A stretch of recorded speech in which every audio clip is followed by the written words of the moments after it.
안녕하세요. 그린빌 가족 여러분. 오늘 월요일 아침, 이렇게 매일 한 말씀으로 오늘 하루를 시작하는 모든 분들을 주님의 이름으로 축복합니다. 네, 오늘 하루도 하나님께서 우리에게 주신 선물과도 같은 날입니다. 네, 오늘 하루도 정말 예수 믿는 사람들답게 그렇게 거룩하고 신실하게 세상에 주눅들지 않고 담대하게 살아가실 수 있기를 간절히 기원합니다. 저희가 지난 토요일 날 로마서 6장 1절에서 11절 말씀을 함께 나누었는데, 기술적인 문제로 이렇게 업로드를 하지 못했습니다. 근데 그 11절 말씀이 참 은혜가 되었습니다. 우리가 죄에 대하여는 죽은 자요, 하나님에 대하여는 산 자다. 이러한 믿음으로 우리가 좀 살아갔으면 좋겠습니다. 우리가 믿음으로 산다라고 하는 것은 우리의 믿음이 실제가 되고 그런 믿음이 우리의 삶을 이끌어 나갈 때 우리가 믿음으로 산다 말할 수 있습니다. 그런 마음으로 오늘 하루 살아내셨으면 좋겠고요. 오늘 함께 같이 이 로마서 6장 12절에서 23절에 있는 말씀으로 함께 이 아침 시작하도록 하겠습니다.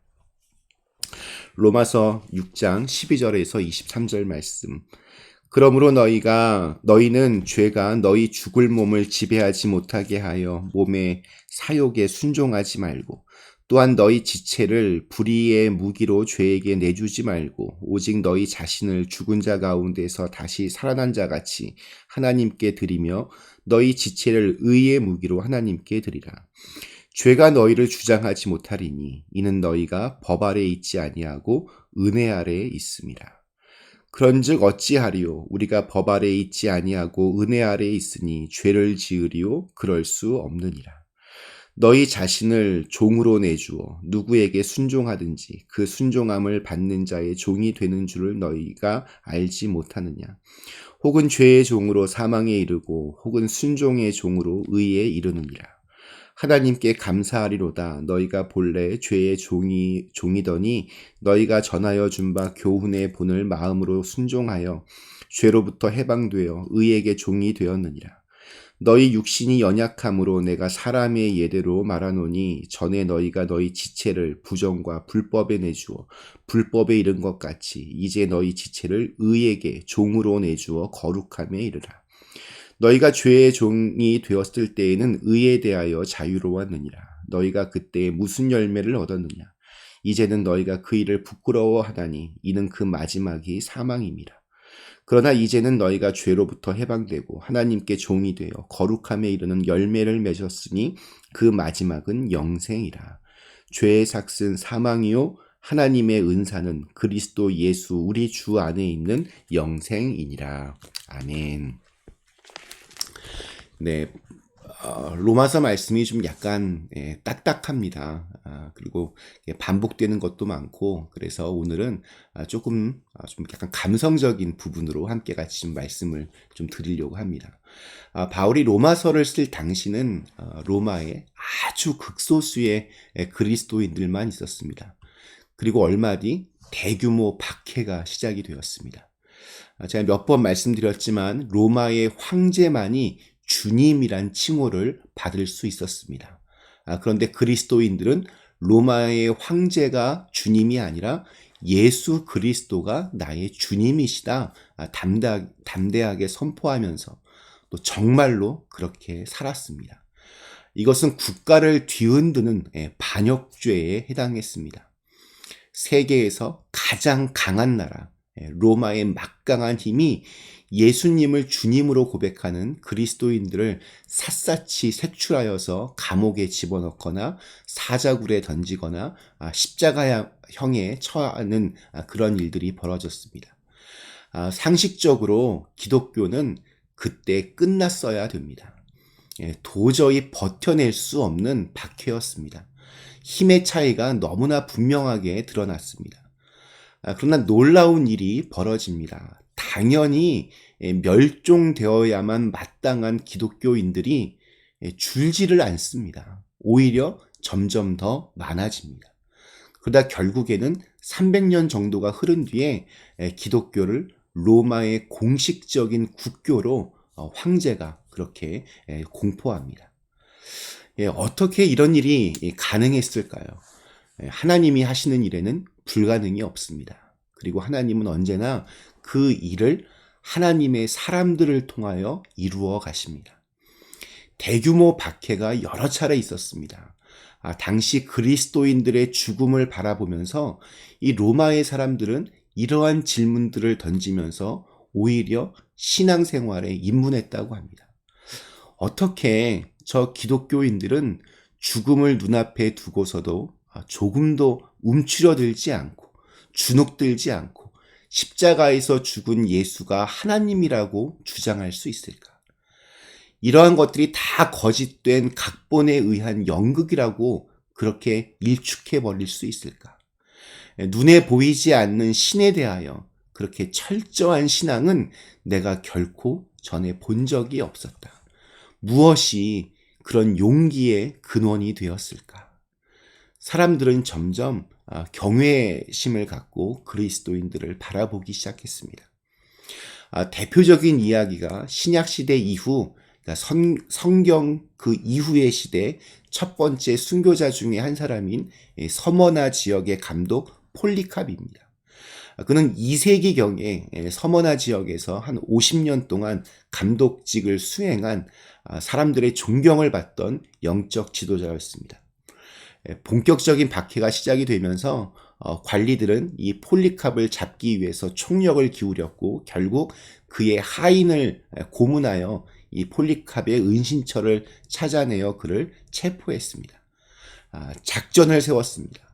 이미 그때 나이가 86살 된 노인을 그냥 죽이는 것보다는 그를 좀 회유해서 그의 입에서 기독교 신앙을 부인하도록 만들면 훨씬 더 효과가 좋을 것 같았습니다. 재판장에선 폴리캅에게 총독이 이렇게 제안을 합니다.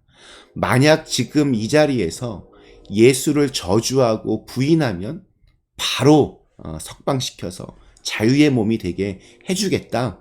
이렇게 말합니다. 그때 폴리캅이 굉장히 유명한 말을 남깁니다. 내가 86, 이 인생을 살도록 주님이 한 번도 나를 섭섭하게 하신 적이 없는데 이제 와서 내가 살겠다고 나를 구원해 주신 왕을 어찌 부인할 수 있겠습니까? 난 그럴 수 없습니다. 총독은 이어서 그러면 당신은 지금 불에 타 죽게 될 것이다. 협박을 하고 위협을 했습니다. 그러자 폴리캅은 당신이 잠시 타다가 곧 꺼져버리는 불로 나를 위협하지만 이는 당신이 다가올 심판날과 영원한 형벌, 악인들을 기다리고 있는 불을 알지 못하기 때문입니다. 어서 당신이 원하는 대로 하십시오. 그리고 그는 그렇게 화형에 처해집니다. 불 속으로 넣기 전에 군인들이 그를 움직이지 못하도록 끈으로 이렇게 묶으려고 하자 폴리캅은 이런 말을 마지막으로 남깁니다. 나를 묶지 않아도 이 불 속에서 견뎌낼 힘을 주실 그분께서 이 불길 속에서도 나로 하여금 조금도 움직이지 않고 남아있게 하실 것입니다. 그리고 그렇게 그는 죽었습니다.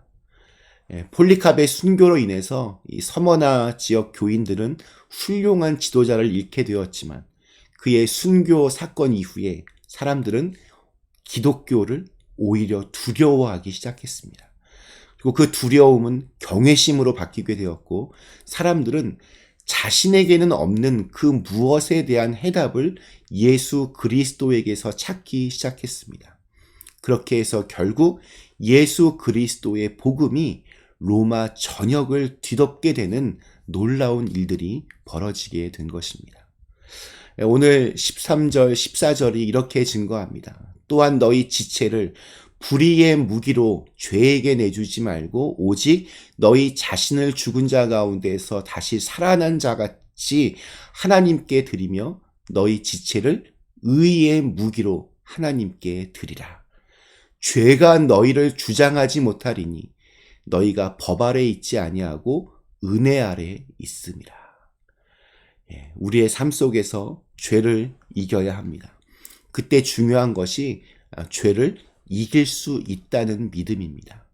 하나님이 우리와 함께 하시기 때문입니다. 마치 어린 다윗이 골리앗과 싸우러 나갈 때 만군의 주 여호와의 이름으로 내가 가노라 선포했던 것처럼 우리 안에 계신 주님으로 인해서 그 주님의 이름으로 그리고 우리의 눈과 입과 손과 발을 주님의 도구로 의의 무기로 써나갈 때 우리는 죄에서 승리할 수 있습니다. 우리는 죄의 종이 아니라 예수 그리스도 은혜 안에 있습니다. 그곳에 세상의 법 아래에서는 없는 자유함이 있고 거룩함이 있고 생명이 있습니다. 우리는 지옥 가는 게 두려워서 하나님을 믿는 것이 아닙니다. 하나님이 너무 좋아서 그 말씀에 순종하고 그 말씀대로 살려고 애를 씁니다. 그러다 보면 영생의 열매를 맺게 됩니다. 오늘 마지막 22절, 23절 말씀입니다. 그러나 이제는 너희가 죄로부터 해방되고 하나님께 종이 되어 거룩함에 이르는 열매를 맺었으니 그 마지막은 영생이라. 죄의 삭은 사망이요 하나님의 은사는 그리스도 예수 우리 주 안에 있는 영생이니라.